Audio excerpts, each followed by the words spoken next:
پاکستان میں سیاستدانوں کے درمیان مذاکرات کے نام پر اکثر اوقات دھوکہ ہوتا ہے۔ وجہ یہ ہے کہ مذاکرات کرنے والے سیاستدان اکثر اوقات بے اختیار ہوتے ہیں۔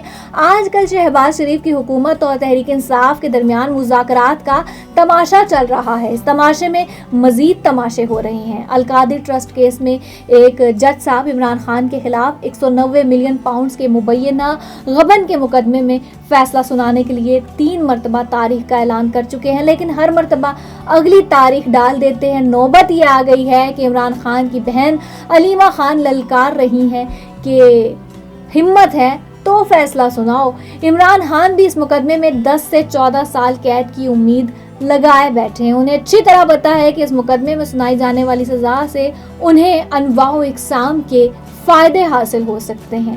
جس ملزم پر 190 ملین پاؤنڈز دینے کا الزام ہے وہ دبئی میں نئے ترقیاتی منصوبوں کا افتتاح کر رہا ہے۔ افتتاحی تقریبات کی خبریں اور تصویریں پاکستانی میڈیا کی زینت بن رہی ہیں۔ موجودہ حکومت کے بعض دبنگ وزراء اس ملزم کے دبئی دربار میں حاضری دے کر عمران خان کے خلاف وعدہ معاف گواہ بننے کی منت کر چکے ہیں، لیکن ملزم ان فریادی وزراء کو خالی ہاتھ واپس بھیج دیتا ہے۔ یہ ملزم پاکستان کے اصل فیصلہ سازوں کے گھر کا بھیدی ہے اور وہ جانتا ہے کہ اصل کھیل احتساب عدالت سے سزا سنائے جانے کے بعد شروع ہوگا۔ جب یہ فیصلہ ہائی کورٹ میں چیلنج کیا جائے گا تو ہائی کورٹ میں سماعت شروع ہونے کے بعد سپریم کورٹ کے کردار پر بحث شروع ہوگی، جس نے 190 ملین پاؤنڈز کو برطانیہ سے پاکستان لانے میں سہولت کاری کی۔ مجھے ذاتی طور پر علم ہے کہ ایک طرف موجودہ حکومت کی کچھ شخصیات عمران خان کو سیاسی طور پر ختم کرنے کے درپے ہیں، تو دوسری طرف یہ شخصیات القادری ٹرسٹ کیس کے دبئی بیٹھے ملزم کو کسی نہ کسی طریقے سے بچانا چاہتی ہے، اور یہی وہ تضاد ہے جس کا عمران خان فائدہ اٹھانا چاہتے ہیں۔ عمران خان کی سیاسی مقبولیت کو ختم کرنے کے لیے ایک سے زائد بار ان کے ساتھ ڈیل کی کوشش کی جا چکی ہے، اور خان صاحب ہر بار ڈیل پر بات آگے چلاتے ہیں۔ تمام اسرار و رموز سے آگاہی حاصل ہے اور آخر میں انکار کر کے اپنے ہی ساتھیوں کو ناراض کر دیتے ہیں، کیونکہ ہر مرتبہ ڈیل پیکج لانے والا ان کی اپنی ہی جماعت کا کوئی پرانا یا نیا بندہ ہوتا ہے۔ بار بار ڈیل کی ناکامی کے بعد تحریک انصاف کے پرانے اور نئے بازیگروں نے عمران خان کے ساتھ جیل میں ڈیل کی کوشش چھوڑ دی ہے۔ You came to this country for a brighter future for you and your loved ones. You've made it this far. Now it's time to become a citizen. With citizenship, you gain the right to vote, access to federal jobs, the ability to keep your family closer, and the freedom to travel with a U.S. passport. These are just a few of the benefits waiting for you when you become eligible. We're here to help you through the process with free resources and personalized guidance. Together, we can make it easier. Get started at becomeacitizentoday.com. ان بیچاروں کو شک پڑ گیا ہے کہ خان صاحب رہائی میں سنجیدہ نہیں بلکہ ڈیل کی بات چیت کرنے کے لیے پیغام رسانی کرنے والوں کی پہنچ کا اندازہ لگانے کے لیے معاملات آگے بڑھاتے ہیں اور پھر یو ٹرن مار دیتے ہیں۔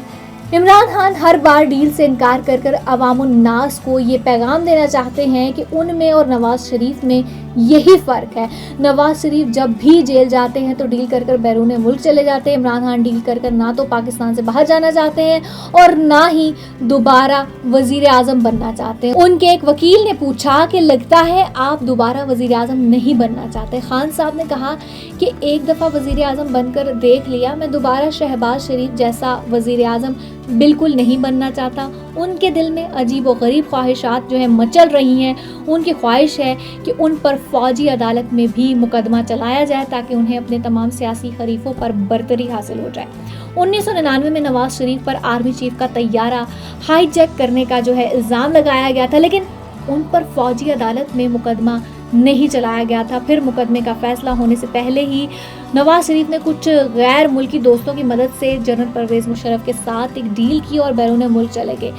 عمران خان چاہتے ہیں کہ ان پر فوجی عدالت میں کوئی نہ کوئی مقدمہ چلایا جائے، کیونکہ اس فوجی عدالت سے جو سزا سنائی جائے گی اس کا خمیازہ پاکستان کی پوری حکمران اشرافیہ بھگتے گی۔ عمران خان اتنے خطرناک ہو چکے ہیں کہ اپنی قیاد اور اپنی سزاؤں کو اب ایک ہتھیار کے طور پر جو ہے استعمال کر رہے ہیں۔ صاحبان اختیار اس ہتھیار کو توڑنے کے لیے مذاکرات کی کلہاڑی استعمال کر رہے ہیں. مذاکرات کے لیے جو میز سجائی گئی ہے اس پر بیٹھے دونوں فریقین بے اختیار ہیں. حکومتی ٹیم کی بے اختیاری تو کوئی راز نہیں، تحریک انصاف کی مذاکراتی ٹیم بھی بے اختیار ہے، کیونکہ اصل فیصلہ تو قید اور سزاؤں کے شوقین عمران خان نے کرنا ہے. یہ وہ صورتحال ہے جس میں مذاکرات کے ساتھ ساتھ پاکستان کا پورا نظام انصاف ایک تماشا بن جائے گا. شہباز شریف کی حکومت کا دعویٰ ہے کہ اس نے پاکستانی معیشت کو بحران سے نکال لیا، لیکن دوسری طرف وفاقی وزارت خزانہ کی طرف سے قومی اسمبلی کو بتایا گیا ہے کہ گزشتہ مالی سال میں قرضوں کا بوجھ اور مالیاتی خسارہ بڑھ گیا ہے. 2023 میں ہر پاکستانی پر 2,71,000 روپے کا قرضہ تھا، جو 2024 میں 3,02,000 روپے ہو گیا. 2025 میں قومی اسمبلی سے منظور کردہ ایک قانون کے تحت حکومتی بجٹ خسارے کو مجموعی قومی پیداوار کے 3.5% تک رکھنے کی پابند ہے، لیکن 2024 میں یہ خسارہ 7.3% تک پہنچ گیا، جو 7.5 کھرب روپے سے بھی زیادہ ہے. حکومت نے سرکاری خرچے کم کرنے کے بجائے بڑھا دیے. ایک طرف خرچے کم کرنے کے لیے ہزاروں سرکاری ملازمین کو نوکریوں سے نکال دیا جا رہا ہے، دوسری طرف اربوں روپے کے غیر ضروری منصوبے شروع کر دیے جاتے ہیں تاکہ تعمیراتی کاموں میں کرپشن کی جائے. اسلام آباد اس کرپشن کا گھر ہے، جہاں پہلے ایک سڑک بنائی جاتی ہے، پھر اکھاڑ کر دوبارہ بنائی جاتی ہے اور اربوں روپے ضائع کر دیے جاتے ہیں. احتساب بیورو کا کام ہے اس کرپشن کو روکنا تھا، لیکن سال ہر سال سے احتساب کے نام پر کبھی نواز شریف اور کبھی عمران خان اپنے مخالفین کو سزائیں دلاتے ہیں اور بعد میں خود بھی سزاؤں کا نشانہ بن جاتے ہیں. عمران خان فی الحال ان سزاؤں کو اپنی طاقت بنا کر پورے سسٹم کو تماشا بنانے پر تلے ہوئے ہیں. انہیں پتہ ہے کہ قرضے لے کر حکومت چلانے والے بہت جلد بے نقاب ہو جائیں گے. نہ تو انہیں حکومت پر اعتماد ہے، نہ ہی اپنے ساتھیوں پر جو جیل میں ڈیل کا پیکج لے کر آتے جاتے ہیں. معاملات سنبھالنے کا ایک ہی طریقہ ہے کہ حکومت اور تحریک انصاف مل کر پارلیمنٹ کو بااختیار بنائیں، جو آج کل ایک تماشا گاہ بنی ہوئی ہے. ناظرین، اب تک کے لیے اتنا ہی. مزید اپڈیٹس کے لیے دیکھتے رہیے ہمارا پروگرام. اللہ حافظ.